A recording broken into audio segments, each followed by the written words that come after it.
I've been a carer all my life, but it's only recently, fairly recently, that I realised that I was a carer. I never thought of myself as having a label.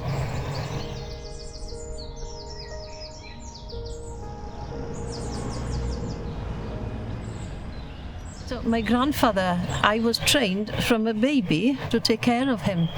A little bit later, my little cousin was born, and he was born with lots of heart problems. After that, my mother had a heart attack, and she wasn't able to leave the house, and I couldn't understand this. I was 7 years old then. After I'd grown up, my first son was born with massive heart problems. It's called a Fallot's tetralogy. And then, of course, it came to Andrea. Andrea was born then, and she was autistic, and now my husband is going ill with his chest and lungs and what have you. The thing is, nobody trains you. Nobody trains you. Things are getting better now because people are talking about things. Mental illness, for instance, is not the stigma it used to be. So it's getting easier for a carer to open up to the rest of the world that something is wrong with their partner, child, whatever, if they notice that there's something wrong.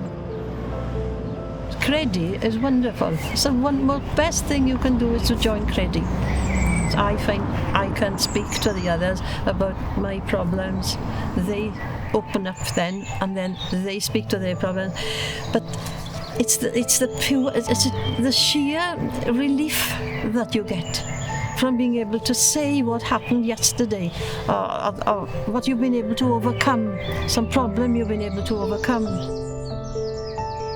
When I see Andrea today, she's a different person to what she was when she was little. And the joy she brings to me, to the family, and to other people, they're very friendly towards her. The hidden carer is the hidden carer because they're not able to come to the surface and say what they have to say. A hidden carer is hurting more than people like me. I can speak. Nawr mae fi wedi gweud, y broll fi wedi dweud, gyd gallai weid wrth pawb nawr, cariwch mlaen ar gofalu. Edrychwch ar gôl eich hunain.